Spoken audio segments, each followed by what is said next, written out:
through honest dialogue and encourages personal growth among our listeners so they can become the active agents of change. Our vision is to establish ourselves as the premier radio network with relevant programming across the beloved community, connecting people through shared experiences and collective power for lasting impact beyond these challenging times.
Live from Leimert Park, USA, I'm Tavis, Smiley, and you're listening to KBLA Talk 1580.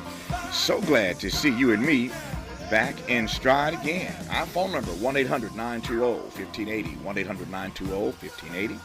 One of our socials can be found at KBLA 1580. That's Facebook, Twitter, Instagram, and YouTube, everything at KBLA 1580. Let me invite you right now to download our app at KBLA 1580. Download the app and listen to us live anywhere in the world, but only by downloading our app right now at KBLA 1580. Should you miss us any day in real time, check out the podcast of our program by going to the app, the website, Anchor, Spotify, Apple, so many places to get the podcast and listen at your leisure. Should you miss us any day in real time, but I am delighted to have you along live with us today for the next 3 hours. You can also watch the live stream of this program by tapping on the KBLA TV icon on our app or by going to our YouTube channel. And let me invite you to follow me on Facebook and Instagram at The Real Tavis Smiley and get Twitter updates at Tavis Smiley. Another great show on tap for you today. In our second hour, a conversation with Donna Bryson about a powerful piece she wrote for Reuters entitled All We Are is a Memory. All we are is a memory. Don't want to say too much and spoil it for you, so I'll let Donna unpack that for you in hour two. Donna's also the co-author of a provocative piece accompanied by an arresting chart you've no doubt seen floating all over social media. It's that chart that shows that many of America's political elite descend from ancestors who were enslavers. The photos are arresting of all these political elite, even today, whose ancestors were enslavers. Provocative chart, provocative piece. Donna co-authored that as well, so it should be a rich dialogue in hour two with Donna Bryson. In our third hour, I'm Marianne Williamson, and when I was growing up, America had a vibrant middle class. The average American worker had decent benefits, could afford a home, could afford a car, could afford a yearly vacation, could afford for one member of the couple to stay home if they wished, and could afford to send their kids to college. But over the last 50 years, there's been a massive transfer of wealth to the tune of $50 trillion from the bottom 90% of Americans to the top 1%, decimating America's middle class. We all owe President Biden a debt of gratitude for defeating President Trump in 2020.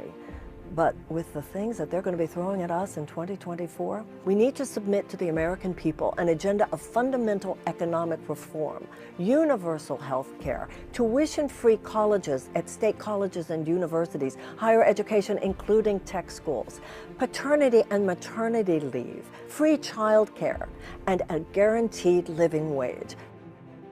These are things that are considered moderate positions in every other advanced democracy. But in the United States, people have been trained to expect too little. The American people have been played.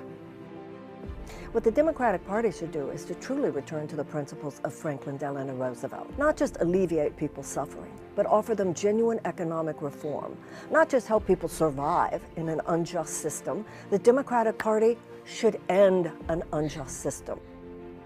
Washington, D.C., with a few brave exceptions, is filled with two major categories of leaders: those who don't even care about all the suffering that's going on out there, and those who do not have the moral courage to fix it. Let me in there. I will. I'm Marianne Williamson, and I approve this message.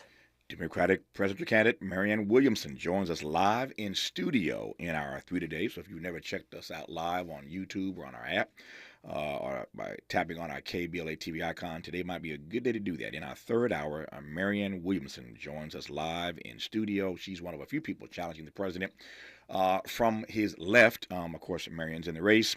Robert Kennedy Jr. is in the race. Running as Democrats. Cornel West on this program not long ago, running, of course, as the candidate for the Green Party. So a few people already in the race running against Joe Biden from his left. But Marianne joins us live in studio today in our third hour. In this first hour today, two more conversations on the B side of this hour. They say black don't crack. But we'll talk with Dr. Mustafa Santiago Ali about a deeply troubling new study which suggests that black folk age faster. We're aging faster than the good white folk due to structural factors, including environmental racism, poverty, and exposure to pollution. It's an arresting set of data points about how black folk are aging faster than white folk due to these structural factors. We'll get to that at the bottom of this hour. In a moment, we'll commence today a conversation in dialogue with HuffPost journalist, that is Paul Blumenthal, about the pending new indictment against Donald Trump. We did a town hall last night with Sean Hannity on Fox News just hours after he announced to the nation that he received a letter saying he's about to be, he is the subject of another investigation. And so we expect indictment number 3 to drop against Donald Trump just moments from now, days, hours from now. We'll start a conversation about that with Paul Blumenthal of HuffPost when we come forward on KBLA Talk 1580. We've got a lot to talk about. Good thing we've got 3 hours. More of Tavis Smiley when we come forward. Do you struggle with occasional nerve aches in your hands or feet? Try Nervive Nerve Relief from the world's #1 nerve care company. Nervive tablets contain alpha-lipoic acid to relieve nerve aches, weakness, and discomfort, plus B-complex vitamins to support healthy nerve function as you age. Live life with less nerve discomfort with Nervive Nerve Relief. Learn more at nervivehealth.com. And try Nervive Pain Relieving Cream to block nerve pain signals at the source. Use as directed. When I can't sleep, my mind just races. I think about work, the kids, but I don't think about taking melatonin because I'm afraid I'll feel groggy in the morning. ZzzQuil Pure Z's Gummies has an optimal dose of melatonin for no next-day grogginess, so you can fall asleep naturally and wake up feeling refreshed. ZzzQuil Pure Z's Gummies for better sleep like never before. And try Pure Z Sleep plus next-day energy with melatonin plus extended-release B vitamins. Girl, I have a secret. When I get stressed out, I get sweaty. That's why I use Secret Clinical Antiperspirant. It's like my own secret weapon. For 72 hours, I get Secret's strongest protection against sweat caused by stress, heat, and activity, because you know how crazy life can get. Plus, it's made with advanced odor fighters that don't just cover up smelliness. They help prevent it from happening in the first place. Believe me, if I weren't wearing Secret, I'd be a hot, smelly mess. Thankfully, Secret works. The $5 cravings box is back at Taco Bell, and it's the real thing. We're talking a chalupa supreme, a cheesy, beefy 5-layer burrito, a crunchy taco, cinnamon twist, and a medium drink, all for just $5. That's a lot of food for not a lot of dollars. In other words, a wise business deal, like greeting clients with a firm handshake and a delicious 3-course meal. That's only $5. Order your $5 cravings box on the Taco Bell app today. At limited participating U.S. Taco Bell locations for a limited time only while supplies last. Contact local store for price and participation which vary. Drinks exclude freezes. Price excludes tax. Ew. Gotta get rid of this old Backstreet Boys t-shirt. Tell me why. Because it stinks, boys. Tell me why. I've washed it so many times, but the odor won't come out. Tell me why. No, you tell me why I can't get rid of this odor. Have you tried new Downy Rinse and Refresh? It doesn't just cover up odors, it helps remove them. Wow, it worked, guys. Yeah. Downy Rinse and Refresh removes more odor in 1 wash than the leading value detergent in 3 washes. Find it wherever you buy laundry products. Conversations that matter. You're listening to Tavis Smiley on KBLA Talk 1580. Paul Blumenthal, there's so much Donald Trump news I can't even keep up. So let me say this first before we get into all the other Donald Trump drama. A federal judge in New York this morning denied Donald Trump's request for a new trial in the defamation and battery case brought by E. Jean Carroll that resulted in his owing her a $5 million damage award. He sought a new trial in New York. But again, the judge denied his request for a new trial today in New York. So there's news on that. Now, last night, Donald Trump appeared in a Fox News town hall in Iowa. And before we get to this latest news about this next indictment, Paul Blumenthal, what did you make of the town hall last night? Well, it's just, Donald Trump is still the same character that he has always been and hasn't given up any of his grievances. His campaign still seems to be centered on saying that he won the 2020 election, that, these indictments against him are really attacks against his supporters. He spent some time praising Chinese Chairman Xi as, a great authoritarian leader, which, Trump aspires to be like. He said, nobody out there is like this guy. He's got total control over 1.4 billion people. How great. Yeah. To your first point, and there are a number of takeaways from last night, he referred to these investigations as election interference by Democrats. Said he was bothered, that's his word, bothered by the accusations because of how it affects his supporters. I quote from Donald Trump, "I guess they want to try and demean and diminish and frighten people, but they don't frighten us because we are going to make America great again." That a quote from Donald Trump last night. What do you make of the fact, Paul, to your point, and it's obviously right on point, that he continues to express these grievances, and every time he expresses his grievances with this process, those grievances seem to resonate with his core? Well, yeah, he still speaks to the core of the Republican primary electorate, their base. He still leads pretty strongly in the polls, hovering between 40 and 50% in the national GOP primary polls. His closest competitor, Ron DeSantis, the Florida governor, has fallen back, sometimes under 20%, getting closer to 10%. So it doesn't seem like he has much opposition at this point. Will that change with a third indictment on the issue of January 6th? I don't know. That's a question. This is a much bigger indictment than the previous two, which were over, financial irregularities in his business and the documents that he took from the White House after leaving the presidency. Yep. Trump said last night, and I quote again, whether it's the borders or the elections or kinds of things like this, where the DOJ, Department of Justice, has become a weapon for the Democrats, an absolute weapon, close quote. What do you make of his strategy and how that strategy is playing or will play of making the Department of Justice the enemy? And I ask that because I was just discussing this, I guess, last week. It's fascinating to see, Paul, how the Republicans have done a 180 for as long as I can recall, and before that, they were always they're the friends, the party of law enforcement, as it will. They couldn't hug the Department of Justice, the FBI, the CIA. They couldn't hug them any tighter.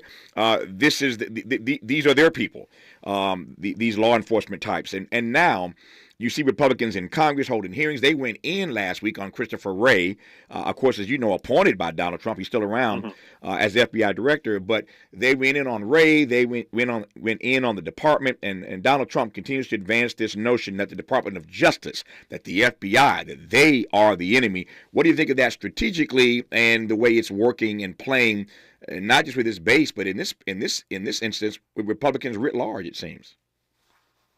Well, yeah, you noted that historically it's an odd thing to say that the Department of Justice and the FBI are anti-conservative, considering there's only ever been a Republican head of the FBI. The FBI head and the Department of Justice have targeted left-wing radical groups in the past, civil rights organizations, wiretap Martin Luther King, as we all know. So the history there sort of points in the other direction. As a political strategy, I guess it connects to the larger grievance culture that has gripped the conservative movement and the Republican Party under Trump, where he says, elect me, I will be your retribution. That, all of the things that bother him, all of the people targeting him, are really about whatever little grievance the voters might have against people who aren't like them, or reasons why they aren't doing well in their life. And he will set it straight by fighting the people who he hates.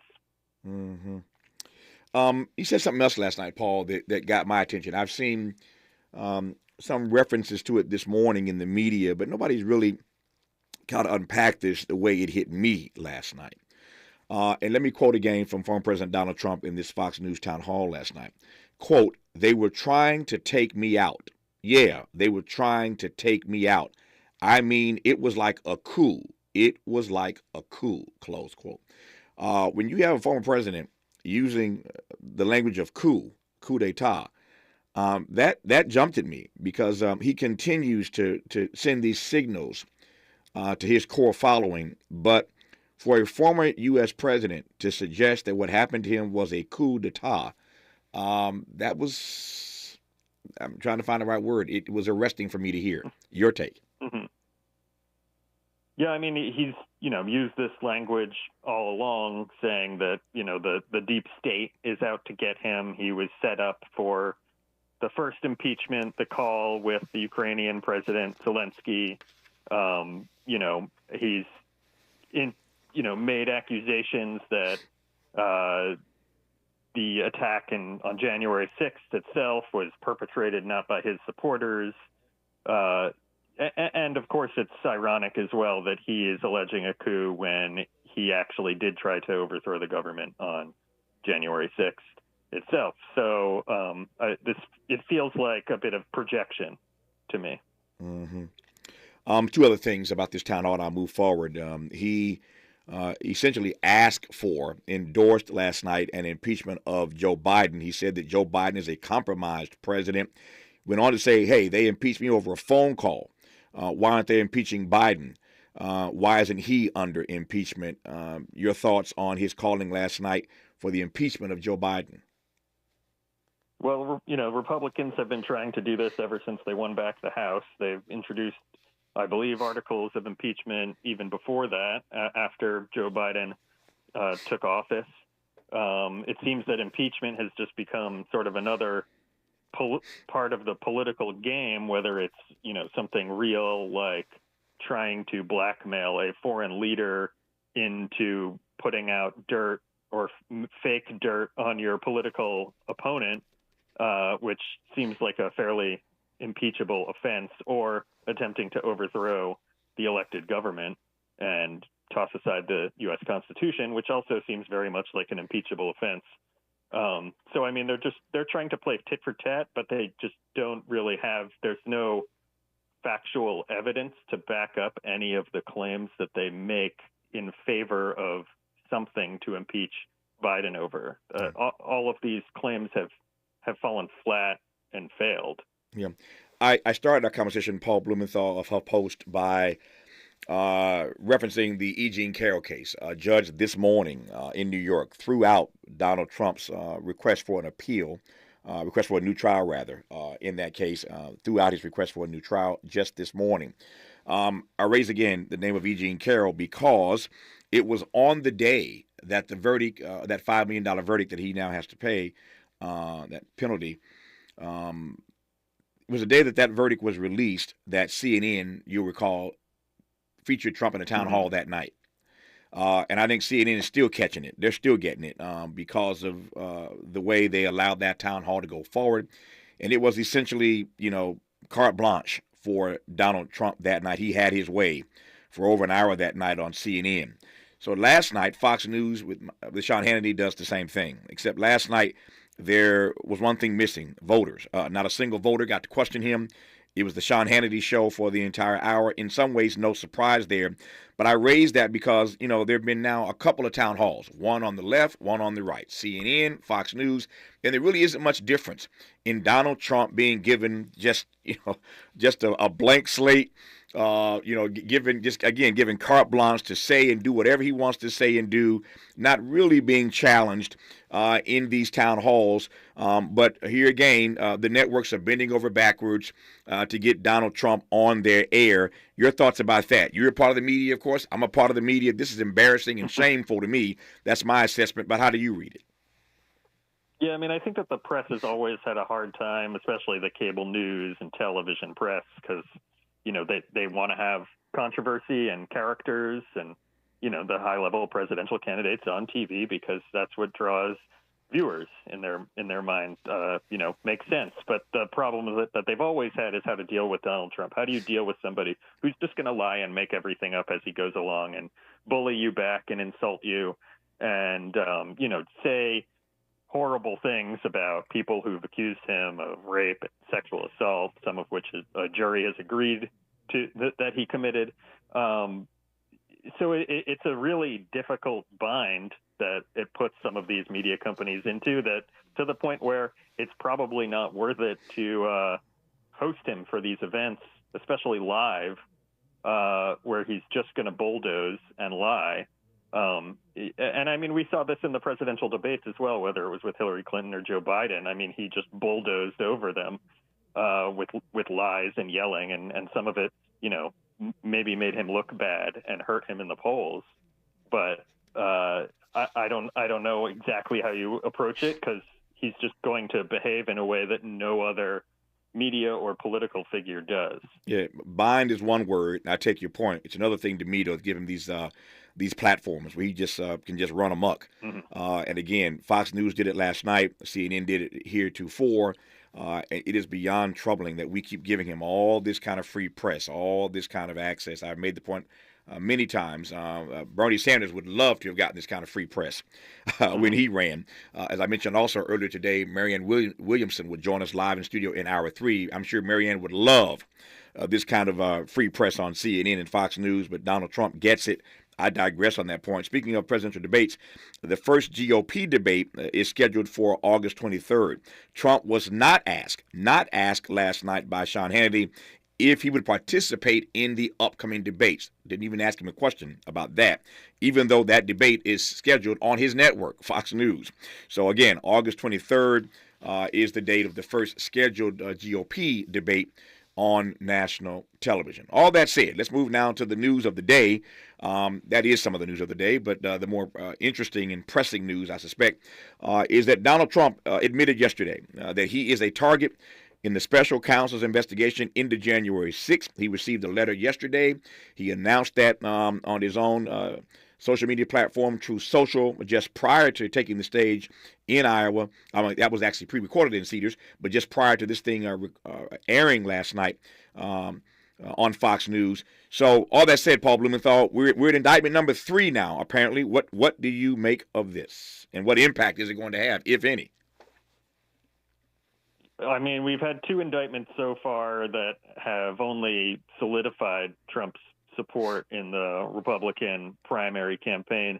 This is a much bigger indictment. It's an indictment, related to January 6th, an effort to, steal an election, essentially, and something that really hung as an albatross around a lot of Republican Party candidates in the 2022 midterms. You had these number of candidates in high-profile races who embraced the stolen election lie, who embraced January 6th, essentially, and lost, whether it was Kari Lake in Arizona, Herschel Walker in Georgia, Blake Masters in Arizona, a number of Secretary of State candidates. I mean, it really hurt a lot of these Republican Party candidates. And Donald Trump now having an indictment around January 6th, which, I guess he did incite it, and we all watched it on TV happen. So maybe an indictment shouldn't add to his worries there about being connected to January 6th. But an indictment, I think, adds to the political problems that he will face in a general election. Mm-hmm. I don't know about the primary election, though. Yeah. What to your point now, I've been asking this question repeatedly, whether or not we see anything. I've asked this of all of our contributors, all of our guests. Do we see anything in the offing, anything in the future that suggests that he will not be the presumptive Republican nominee? And everybody, to a person, says Not yet. Or no, Tavis, he's going to be the nominee. And this just, I mean, I'm not naive, but it's just mind-boggling that these indictments can keep coming. And nobody thinks it's going to stop him from being the presumptive Republican nominee. So the E. Jean Carroll case, okay, maybe that wasn't the strongest case, although he lost it. We're past that now. That was the first indictment. The second indictment. Now with regard to these documents, I mean, the E. Jean Carroll case was not one of the three. I mean, let me back up. The E. Jean Carroll case, not one of the three indictments we're talking about, but that case is now come and gone. It is what it is. You got the indictment out of Manhattan by Alvin Bragg. That's the first indictment. And we'll see what happens there. Many believe not the strongest case that Alvin Bragg has. And then you go to the second indictment, which is about the documents. We shall see what happens in that particular case. There's still some who believe that he may not be up against the wall as many think he is in that regard. But to your point, this third indictment is really about the overthrow of the government. And Ron DeSantis is out front already, and I'm paraphrasing here his quote, suggesting that perhaps Mr. Trump should have been more aggressive with these agitators. But this has gone too far. He shouldn't be indicted. He shouldn't, this is not the way to handle this. And the Department of Justice is going too far. That's from Ron DeSantis. My sense is, Paul, that other Republican candidates may echo the same thing. So you've gotten to the point now, if you don't think the first two indictments are that serious, this third one, to your point, is much more serious. And yet Republicans, given what DeSantis has already said, are taking the same tack that the DOJ is doing too much with Donald Trump. How do you read that? Yeah, I mean, I guess if I were a Republican political consultant who didn't want Donald Trump to be the party's nominee, I would think that Ron DeSantis is not running to win if he's not willing to attack the front runner over this. I mean, the person leading in the polls is about to be indicted for a third time, and you're his number one opponent, and you're defending him. Exactly. That is not really a campaign that wants to win. And we've seen competitive primary campaigns in both parties in the past 15 years, and the candidates go after each other pretty hard. And have not seen that from somebody who is could be defeating Trump in the primary. So I just doubt the will to win is there. I'm out of time, Paul. I hate to cut you off. I take your point. The will to win may not be there on the one end. The other way to read this, though, is that he does want to win. The DeSantis and others do want to win, and they know that angering that Trump loyal base ain't going to help them win. So there's another way to read it. For now, we'll leave it there. We'll come back to it later on, I am certain. Paul Blumenthal, HuffPost, I thank you. Have a great rest of the day, my friend. Yeah, thanks for having me. Good to have you back on. More of our program when we come forward after news, traffic, and sports on KBLA Talk 1580. Be sure to like and follow Tavis Smiley at The Real Tavis Smiley And get Twitter updates at Tavis Smiley. The conversation continues when we come forward. I'm Mike Moore. Here's the latest from the Black Information Network. A summer heat wave is leaving parts of the U.S. with more blistering temperatures this week. Phoenix, Arizona reached at least 110 degrees for the 19th day in a row Tuesday, breaking the previous record streak set nearly 50 years ago. Elsewhere, El Paso, Texas has been in the triple digits for more than 30 days. The heat has also hit states like California, Nevada, and Florida, affecting tens of millions of Americans. The ex-girlfriend of African-American pro golfer Tiger Woods is dropping a massive $30 million lawsuit against his estate. Erica Herman filed a lawsuit last year, alleging Woods violated the Landlord-Tenant Act by tricking her into vacating their shared home when they split. And that's the latest. I'm Mike Moore from your 24/7 news source, the Black Information Network and BINnews.com. Baldwin Park is where we're seeing a busy drive on that 65 South approaching the 10. Two left lanes are taken up with a crash. Looks like we're loaded up here from Live Oak Road. At Gardena, it's a wreck trying to clear on the 91 West approaching the 110. That has slowed the drive from at least Bellflower Boulevard. Long Beach, the 710 North approaching Delamo Boulevard. Left lane blocked to the crash. Stay to the right there. Culver City on that 405 North approaching Washington Boulevard. Culver. Earlier wreck sitting on the right side, leaving LAX. The busy drive as far back as Century. Prime members save more at your Amazon Fresh store. As a Prime member, you'll save 10% on hundreds of items in store, from organic produce to pantry staples to handcrafted pizza. Head to Amazon.com/fresh locations and find a store near you. This is the KBLA Sports Minute with Ray Richardson. Philadelphia 76ers general manager Daryl Morey confirmed that James Harden really does want to be traded. Harden is asking Morey to do a deal that sends him to the Clippers. At the moment, there is no other team the seven-time All-Star wants to play for if he can get out of Philly. Morey admitted he's trying to work something out for Harden and the Clippers, but only at the right price. He said he won't trade Harden to the Clippers or any other team unless the trade keeps the Sixers in contention for a title. Kawhi Leonard and Paul George are off limits, plus the Clippers don't have any first-round draft picks until 2027. If the Clippers can put something on the table that impresses Morey, Harden will be in the Clippers uniform next season. The Dodgers keep rolling. They win by 7 in Baltimore, a 3-run homer for Jason Hayward. No debates, no speculation, just the info you need. That's your KBLA Sports Minute. I'm Ray Richardson. More news, opinions, and conversation when we come forward on KBLA Talk 1580. We've got a lot to talk about. Race, culture wars, political turf battles, criminal justice and injustice, the courts. These are the conversations you won't hear elsewhere. My guests are leading journalists, celebrities, and sports figures, elected leaders, and influencers. They aren't afraid to get into it and say the quiet part out loud. With Areva Martin in real time, your commute just became the most engaging part of your day. Tune in weekdays from 4 p.m. to 6 p.m. or find us on YouTube. Areva Martin in real time, when you want it straight, no chaser. Unapologetically progressive. KBLA Talk 1580. We've got your black. The other talk stations? All day, all night, all white. At KBLA Talk 1580, we sound like the city looks. Now celebrating 2 years of amplifying black and progressive voices. We're KBLA Talk 1580. KBLA Talk 1580. We've got a lot to talk about. Maisha Cairo here for KBLA Talk 1580. We're live in Los Angeles at JP Morgan Chase's Advancing Black Wealth Tour. And I'm speaking to some of the attendees today to see why it was so important for them to be here. Yeah, this is Lathan and Tyler. Main reason that's very important for me to be here is just to leave a legacy for my kids. Black wealth, generational wealth is what we need in our community, you know.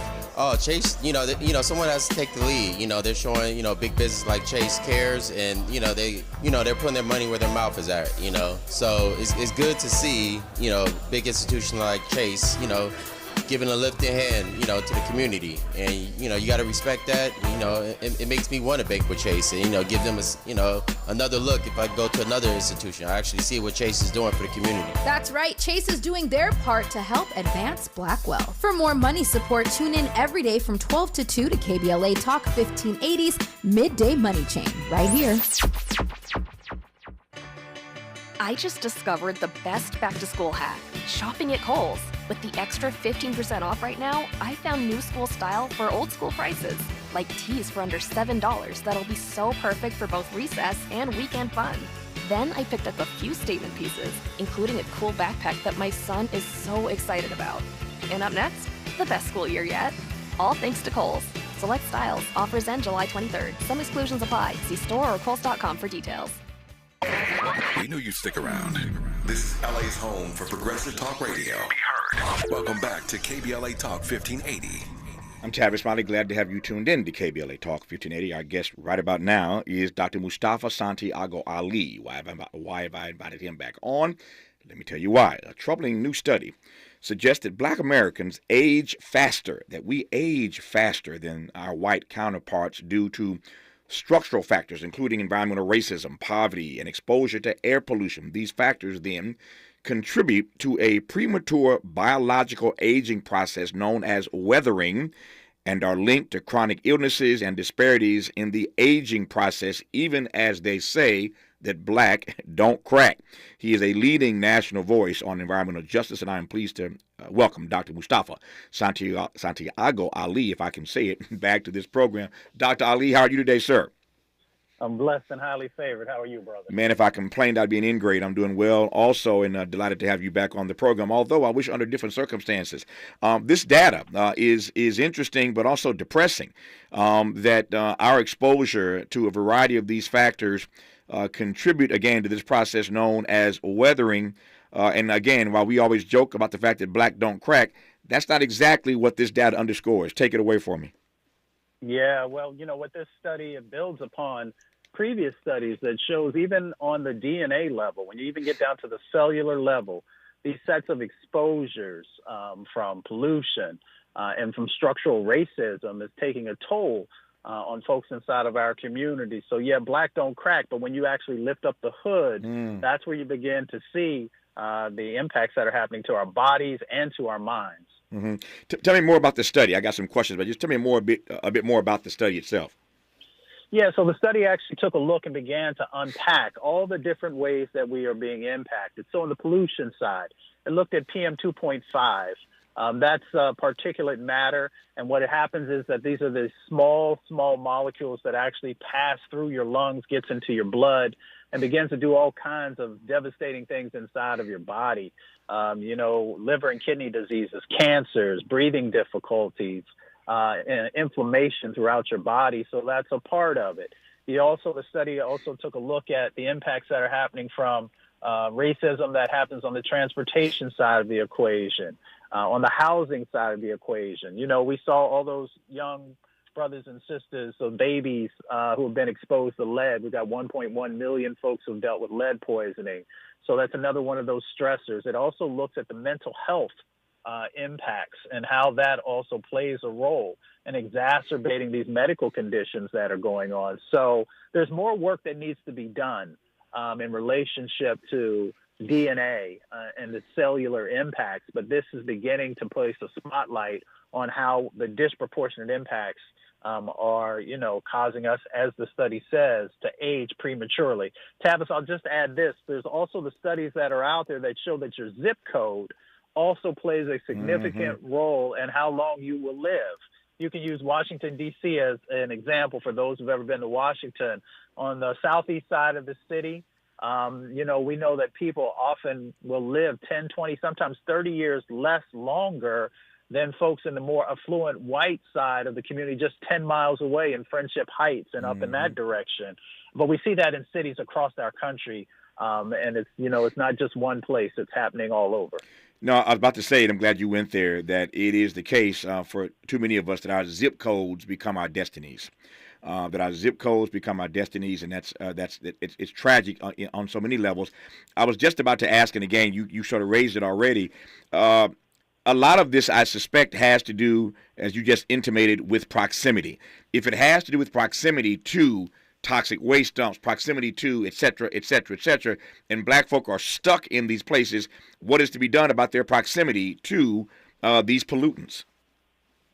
Well, one of the things that we have to do is to continue to use our vote to actually get people both at the local, the county, state, and the federal level in office who, one, understand the historical disparities that have existed from redlining and restrictive covenants and are willing to place a 21st century lens on the sets of policies and laws that have to be put in place to help us to be able to not just address the past, but to address what's happening in this moment and moving forward. The other part of it is that we've got to also work more closely with these federal agencies, with HUD, and with some of the others, to make sure that new housing stocks are no longer being placed on old Superfund sites or in floodplains or a number of the other things that often impact us. And we've got to also make sure that we are better funding both our HBCUs and other institutions that are willing to do the research in this area, so that when we have to go to court or when we have to be able to push agencies on their new sets of laws and statutes and actions, that that we've got the science that's in place. Now, I don't want to continue to do study after study inside of our communities, because we know what the impacts are and how they're playing out. But if there are new areas, then we need to have that information, and we've got to make sure that it is our institutions that are helping to play a role in the design and implementation of those studies and then what comes out of them. I want to ask you a point-blank question, and the question is simply this. Who cares? Who cares? Now let me put something behind that simple, I think, but forthright question. Who cares? We're experiencing right now, as you know, record heat all across this country. I was just reading this morning, set a record now. This is what, day 19 or day 20 that Phoenix is above 118 degrees, and that's just one city, but all across the country. And they're saying it's going to get worse over the weekend. Climate change is real, global warming is real, and yet there are many in Congress who don't accept the science. The evidence is upon us. We see it every day, and yet they don't want to accept that science. If they don't want to accept that and they're baking the same way that we're baking, how then do we get them to accept the science that we're talking about now, about weathering and the fact that black people age more quickly than others because of our exposure to these pollutants? They didn't care in Flint with the water. They didn't care in Jackson, Mississippi with the water. Now comes this data. And my question again is, all that said, who cares, Dr. Ali? Well, I know one thing. I know all the studies say that we care. Black and brown folks most definitely care. Younger white folks also care. We see them standing in solidarity on the front lines for a number of the pipeline fights that are going on and a number of these other addressing these environmental injustices. We also have to deal with the reality that W.E.B. Du Bois shared with us when he said that a system cannot fail those it was never meant to protect. And we've got these individuals who continue to feed into that system. Well, one of the dynamics that we do see changing slightly, Tavis, is that there's a recent study that came out that showed that Republicans are moving away from the climate denial language that they have utilized now for 30 years and are looking for ways of addressing what they're seeing happening in their communities. So they're now saying, well, we need to go to 1 trillion trees as their fallback. That only gets us about 20 to 23% of what we need to do to address this. What are the other changes that have to happen?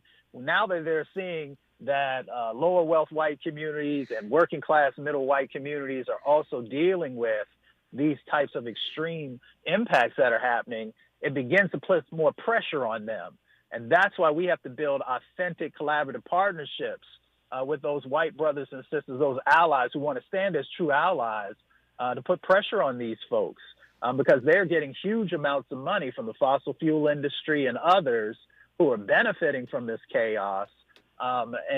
So it's a hard one. That is one of the most difficult things. When I worked for John Conyers, when he was chairman of the Judiciary Committee, we used to often have long talks in the evening about how do you move people who have other interests, financial interests that are, fueling their political stances. And it's still one that I struggle with after doing this work for almost 3 decades now. I'm glad to hear the data that Republicans are slowly starting to move away from their climate denial language. They better move a little faster given these heats that we are enduring right about now. Speaking of which, I was just reading a piece this morning that I want to take your temperature on when we come forward. Pardon the pun, take your temperature. But the article was about Al Gore. Al Gore, as you know, famously, was out early talking about this issue, although people were bored by it at the time.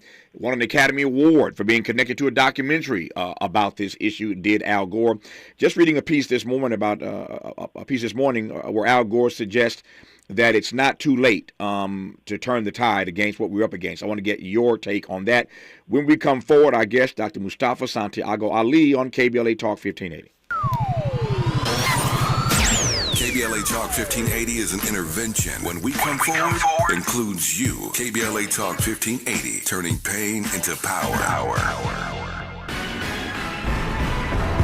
The family of Keenan Anderson is suing the city of Los Angeles for $100 million. Maisha Cairo here with your K-Black Minute News, brought to you by CaliforniaBlackMedia.org. Keenan Anderson, a high school English teacher that was visiting Los Angeles from Washington, D.C., was tragically killed at the hands of the Los Angeles Police Department in January of this year. His family, alongside civil rights and personal injury attorney Benjamin Crump and Carl Douglas, have announced a $100 million lawsuit against the city of Los Angeles. Crump and Douglas are representing Keenan Anderson's son, Sincere Anderson, and his mother, Gabrielle Hansel. The family is suing for civil rights arrests, violations, assault and battery, false imprisonment, and negligence on the part of the LAPD officers. The family of Keenan Anderson and attorneys Crump and Douglas want it to be known that this is only part of a systemic issue within the fabric of police departments everywhere. The Los Angeles Urban League helps African American and others in underserved communities achieve true social parity, economic self-reliance, and civil rights. For over 100 years, Los Angeles Urban League has ensured our communities have access to careers with living wages, opportunities to start and grow businesses, and clear pathways to personal and professional growth. Programs like BizCamp, Construction Career Academy, Bob Business Ready, and B-Warp. The Black Wealth Attainment and Retention Program are examples of the ongoing events designed to make our centennial mission to rebuild Black Wall Street right here in LA a reality. To sign up for our newsletter or to support the Los Angeles Urban League with your time, talents, and donations, visit laul.org. That's laul.org. The Los Angeles Urban League is a proud sponsor of Urban Family Focus, Saturdays at 7 a.m. on KBLA Talk 1580. If this were a Reese's TV ad, you'd be staring at a Reese's peanut butter cup. And sure, my voice is peanut buttery smooth, but still, you need to see the peanut butter cups, right? No? I can really just say Reese's and you'll go get some? Okay, Reese's. Reese's. Reese's. Really working, actually. Reese's. Reese's. I'm on to something. Reese's. Reese's. Reese's. Interrogating your assumptions and expanding your inventory of ideas. Let's get back to Tavis Smiley on KBLA Talk 1580. That Reese's commercial is funny. I wish it were just that easy. We could just say global warming, climate change, and just saying it like saying Reese's would make people run out and do what they need to do. Doesn't quite work that way. I digress. I was saying a moment ago, Dr. Ali, that Al Gore was featured in a piece this morning I was reading just before I came on the air. And he was suggesting that while these extreme temperatures are now getting everybody's attention, it is not too late to turn the tide against what we are witnessing and facing in this country and indeed around the globe. Is he right, or has irreparable damage already been done? Well, there's definitely been damage done, but he is correct. It's not too late. I work with and sit on boards of the top scientific organizations across the planet. And we still have time, but time is of the essence. We have got to act in a significant way to address these impacts. We also have to bring forward the faces and lives of individuals who are dealing with this. One of the wrong moves that folks made in the past was just having a scientific conversation about what was happening with carbon and methane going into our atmosphere, instead of having the conversations about the 500,000 people who go to bed every night unhoused in our country and who are now laying, in the streets or in tents, or the folks who are living in trailer parks that don't have any air conditioning, and these things heat up to 120 degrees. We've got to bring real people into the conversation, or people are just not going to be connected to what's going on. We've got 14 million people across our country who don't have access to air conditioning. There in California, 3.7 million people don't have it. We got millions more who can't turn it on because it's broken, and millions more who can't afford to turn it on because they're trying to put food on the table or keep the lights on. So we've got to bring these stories forward so that folks understand, how significant this issue is. But then we also got to link them up with how success is happening and where change is happening and how you can start your own business in this space and how we can create a new economy that makes sure that nobody gets left behind, and for those who have been disproportionately impacted are lifted up. Let me ask the question that has been debated ad nauseum, ad infinitum, and you've addressed this, I'm sure, more times in your career than you can count. But let me just ask it in this moment in real time: how much of what we're up against is really us? That's part of the debate. Whether it's the way the world, just the way the world turns, if I can use that phrase, or the fact that we human beings are the one causing this. So I ask, how much of what we're up against right now is really attributable to us, we humans? A significant portion of it is because of the decisions that we have made to utilize and burn fossil fuels. So yes, the Earth has always had these climactic shifts that happen, But what we have to focus on is since human existence, we know what the temperatures have looked like. We know what the impacts have looked like, and we have played a significant role in exacerbating and changing our climate. So the question becomes, Tavis, when people pose that, can we live with the changes that we are now implementing based upon the decisions? And we know what the bounds of the human anatomy can take, and we will get to a point here very soon, and we're now seeing it playing out, that the human body cannot take these extreme temperatures, and that economically we will not be able to deal with floods, these biblical floods that continue to happen, and when the hurricanes are going to come that are Category 4 and who knows, Category 5. So that's where we are. And that reality just puts more pressure on a healthcare system that's already overloaded. Think about that when our bodies can no longer take this kind of heat, again, more pressure on a healthcare system that's already under too much pressure as we speak. When we come forward in our remaining moments with Dr. Mustafa Santiago Ali, I want to ask one question here, and that is, how am I to read the fact that black folk once again are suffering because of the efforts and the effects of others? What do I mean by that? I'll explain when we come forward in a moment on KBLA Talk 1580. A safe place to go loud. A great place for progressive politics. KBLA Talk 1580. Cashback is not available on gas in New Jersey and Wisconsin. Billy, your gas light's on. We need to stop and fill up. No way, Jen. Gas around here is too expensive. We can make it a little further. Billy, listen to your big sister. You don't need to drive all over searching for the lowest gas prices. Do what I do and use Upside. Upside? Do you live under a rock, Billy? Upside is the hottest cashback app out there. It's free to download, and you get real cash back for every gallon of gas you buy. I use it all the time, and I've already made around $200. You can make that kind of cash back just for buying the gas you have to buy anyway? Yes, I'm looking at the Upside app now, and there's a gas station at the next exit offering 25 cents per gallon cash back. Okay, I'm stopping to download Upside and fill up my tank. Download the free Upside app now to earn cash back every time you buy gas. Use promo code SIMPLE to get an extra 25 cents per gallon on your first tank. You can cash out anytime right to your bank, to PayPal, or a gift card for Amazon and other brands. Just download the free Upside app and use promo code SIMPLE for a 25 cents per gallon bonus on your first tank. That's code SIMPLE for a 25 cents per gallon bonus. The possibility of lung cancer can be pretty scary, especially if you're one of approximately 8 million current or former smokers at high risk. That's why SaveByTheScan.org wants you to know that now there's a breakthrough low-dose CT scan that can detect lung cancer early, and it only takes 60 seconds. You stop smoking, now start screening. For an easy quiz to see if you're eligible, visit SaveByTheScan.org. It could save your life. SaveByTheScan.org is brought to you by the American Lung Association's Lung Force Initiative and the Ad Council.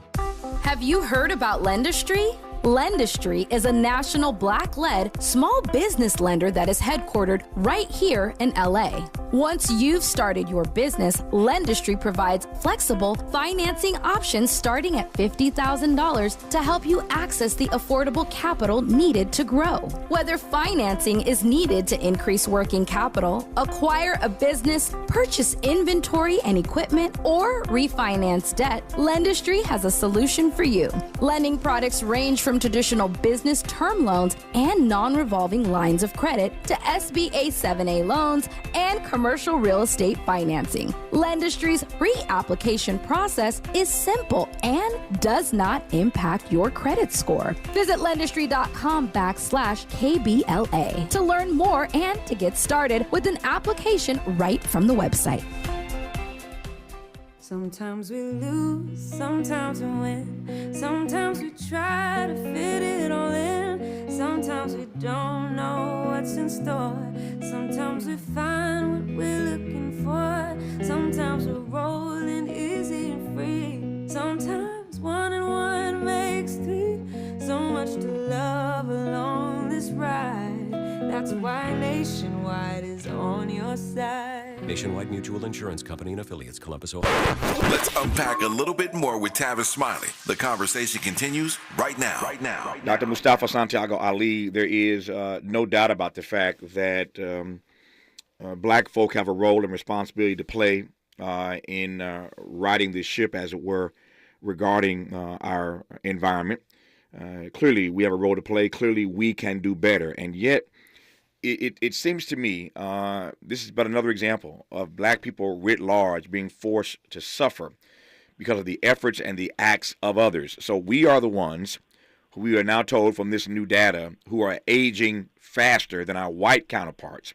This aging process, biological aging process, premature biological aging process known as weathering, linked to all these illnesses and disparities that we are subjected to because of the pollutants that we are exposed to. My point is, it ain't just us. We got a role to play, but we're not the only pollutants. And yet the data shows we're not the pollutants, we're not the corporations, et cetera, and yet the data shows that we are the ones who are being victimized by this.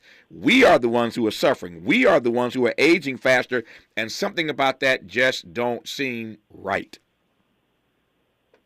Well, you're exactly right. You know, black brothers and sisters, whether in our country or across the planet, have the lower carbon footprint levels than our white brothers and sisters. So they have been the ones who have been benefiting, and they are also the ones that have been having us carry the burden. So they have a responsibility in this time, in this moment, to actually stand up and do the right thing. One, to stand in solidarity, but two, to push, and three, to vote in a way that is more inclusive, that protects the lives of everybody who's inside of our communities, and also understand that, we're the ones that are bearing that disproportionate burden. Yeah. I guess my extra question is whether or not you think in the not too distant future we will in fact get the message.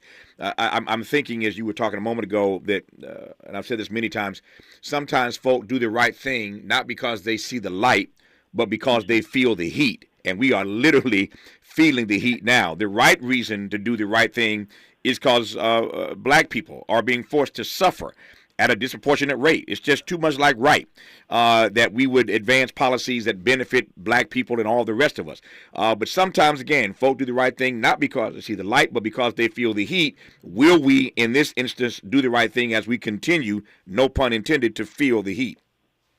Well, you hit the nail on the head. So one, if we don't do the right thing, existence on this planet will become exceedingly difficult, and that will be exceedingly difficult whether you're black or white or Latin or Asian. So folks don't have a choice.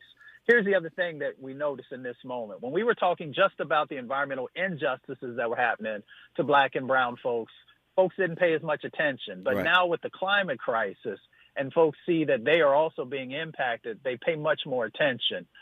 So you have to address the injustices that are happening in our communities, because many of those fossil fuel facilities are located in our communities that are driving the climate crisis. So that's where we are in this moment. If you want to read more about the study, just go online and just Google it. Aging Study, Black Americans' Impact of Structural Racism. Any of those words will find it for you.